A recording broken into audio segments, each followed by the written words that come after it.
howl. Ho ho, some joke. My next biggest was when I was for a short time in the business doing silence for First National, and even a feature called One Round Hogan, in which I played a guy named Sniffy and got KO'd by Jimmy Jeffries, who played himself. It was a real concussion caused by the ring pole, and they had to shoot around me for 2 days. The chief, but I didn't call him anything but Mr. Warner then, was mad as hell. "You're seeing double. So what if you're seeing double? I'm seeing red. Red ink." That was the end of my motion picture career. It was also the beginning of my relationship with the chief. Yesterday he wanted me to meet at wardrobe. I thought he wanted to outfit his latest blonde, whose name is Carolina Kaiser, not the one the chief gave her, and not Miss Kaufman, which is the one she was born with.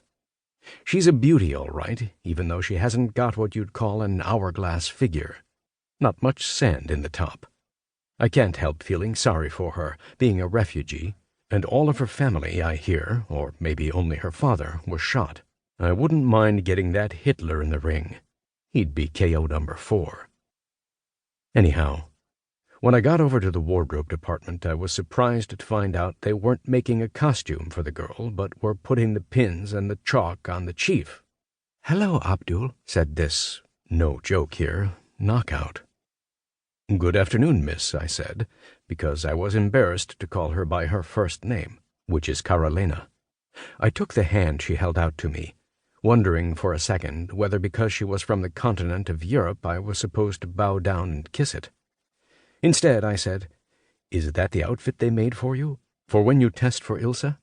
It's A-OK with me. Thumbs up."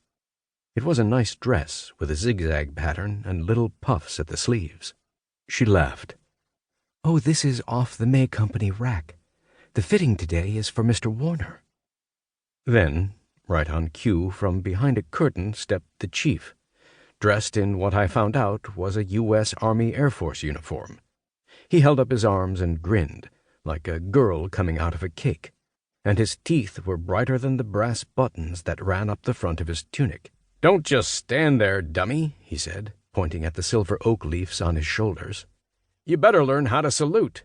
"You bet, Chief," I said, and put my thumb to my eyebrow, like in the movies. "You bet, Colonel," said J.L., and he wasn't kidding. "Colonel," I said, and saluted all over again.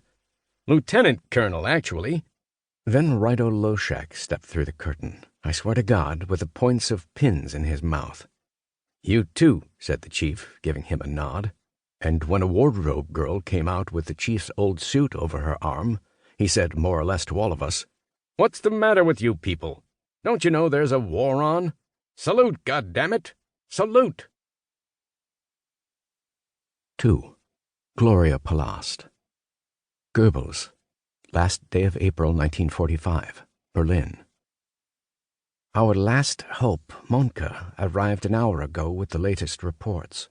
Some good news. The Schlesische station has been recaptured. A brief celebration. Then bad news. The Russians have taken the Friedrichstrasse tunnel and have moved into Vollstrasse, only a stone's throw away. The Führer heard these words without emotion. He had already received more important intelligence from Professor Hase, who informed him that when, with a pair of pliers, he crushed an ampule of prussic acid in Blondie's mouth, the dog died on the instant, without a whimper of pain. That is the only news worth celebrating. Magda has arranged to get a supply from Stumpfegger. Not for ourselves, for the children. For tomorrow night. How they liked to romp about with that bitch's puppy. He would nip with his sharp little teeth, but never do any real damage. And after, nothing of the Führer must be allowed to remain. I have ordered Gunsche and Kempke to bring 200 liters of petrol to the garden. We saw what had happened to the Duce. Hung by the heels, mocked and desecrated by the masses, the Führer is determined that he shall not suffer such a fate. To be forced to act in a farce, one in which the Bolsheviks can have a good laugh, and the Jews with their hacked-off Schwenge can urinate on him through the bars of his cage.